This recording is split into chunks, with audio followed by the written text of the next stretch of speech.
Equestrian Ninja Girls, written by Wildcard 25, rescue back at the lair. Leo, Mikey, Donnie, April, and the rest of the girls were watching some Crignard.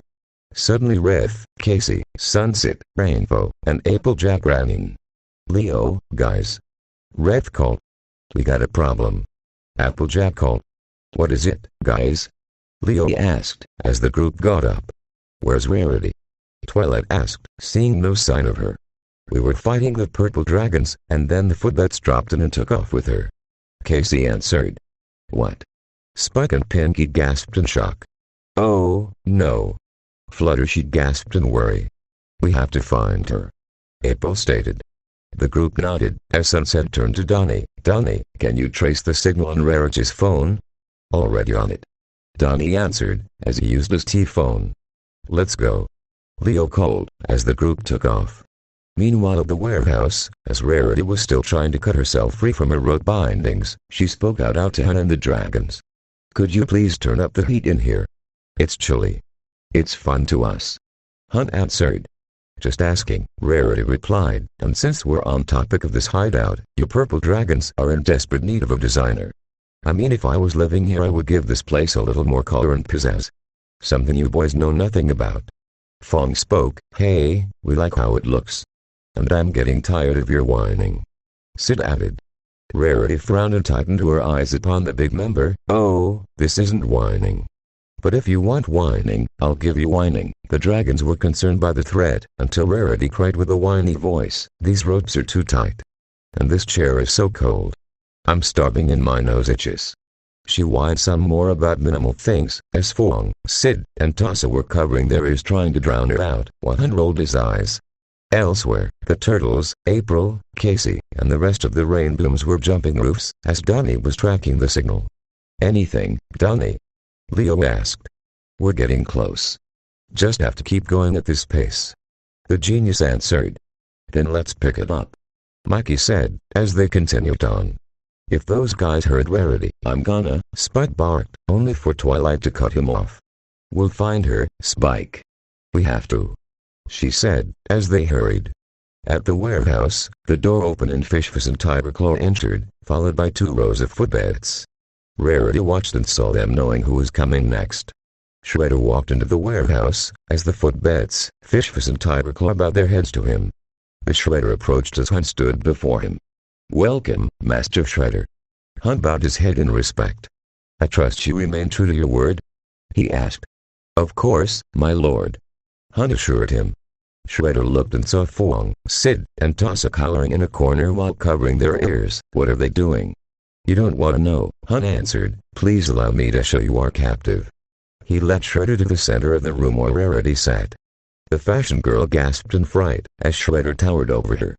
He glared down at her with his normal eye and a scarred eye. So you are one of the Rainbow girls? Rarity answered nervously. Well, yes. I'm Rarity.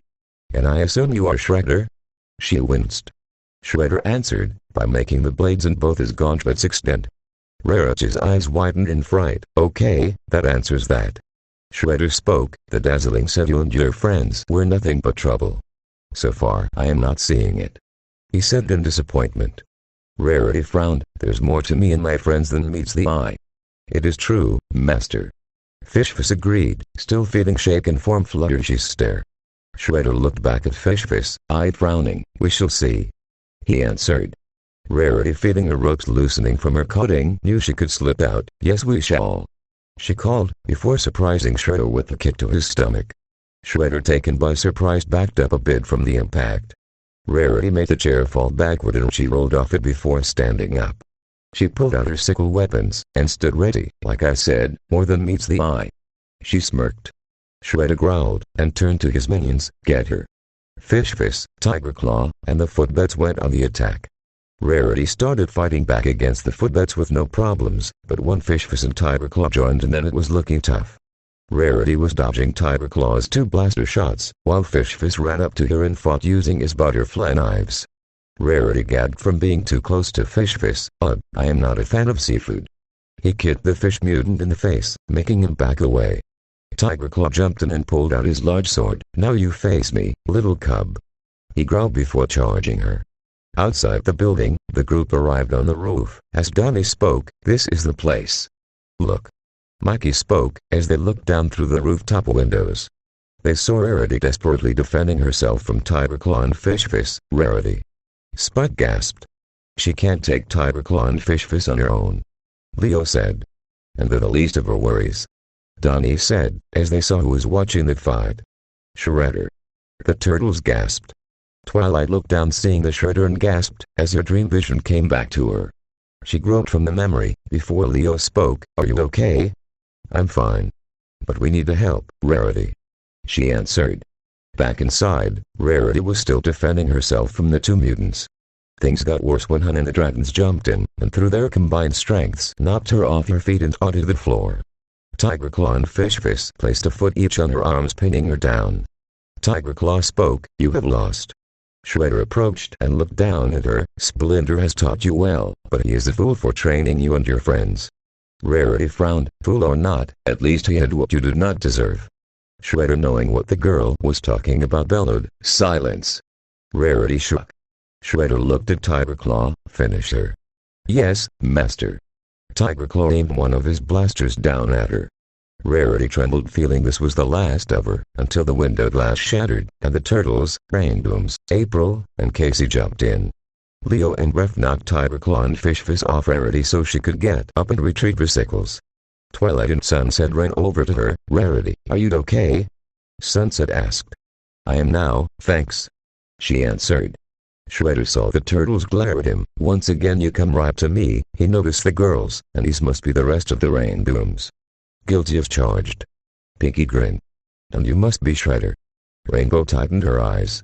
Shredder pointed his gauntlet at them. "You never should have come to this city and get yourselves involved in a fight that does not concern you." Twilight spoke. "We know you're allied with your enemies, so that does concern us." "Yes.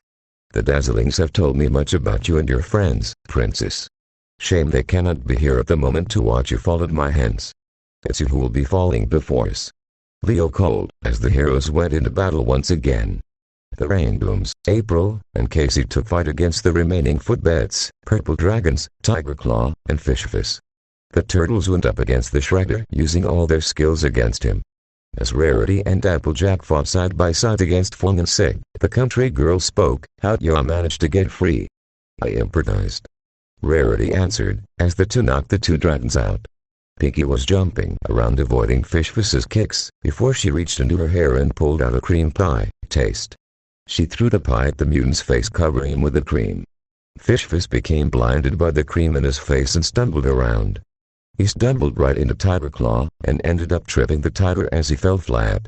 Rainbow, who was fighting Hun alongside Casey, spoke. "Good one, Pinky." "Look out!" Casey called, as he shoved Rainbow aside, avoiding a blow from Hun. The vigilante skated around Hun, using his hockey stick and pucks to pelt the gang leader. Rainbow, seeing Hun distracted by Casey, ran over, and used her ninja knot to trip Hun off his feet. Casey and Rainbow smirked and high-fived on their teamwork. As the rest of the group took down the Footbeds, Rarity looked over and saw the turtles fighting Shredder. The evil ninja was ready to strike a blow at Leo with his blade gauntlet, but the girl acted fast. "Barriokasha." She threw one of her sickles. The sickle ended up striking the side of Shredder's gauntlet, making his palm shift in direction.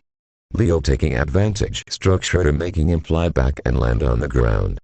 The turtles ran back over to the group, as Leo spoke. "We'll be back. Adios." Mikey threw a smoke bomb, enabling them to escape. Shredder looked and saw the pieces of Footbed scattered on the floor, his two henchmen and the Purple Dragons knocked unconscious. Shredder shouted in frustration, "No!" The group returned to the lair where they rested up. "I can't believe we got out of there." Fluttershy said in disbelief. "Well, I can.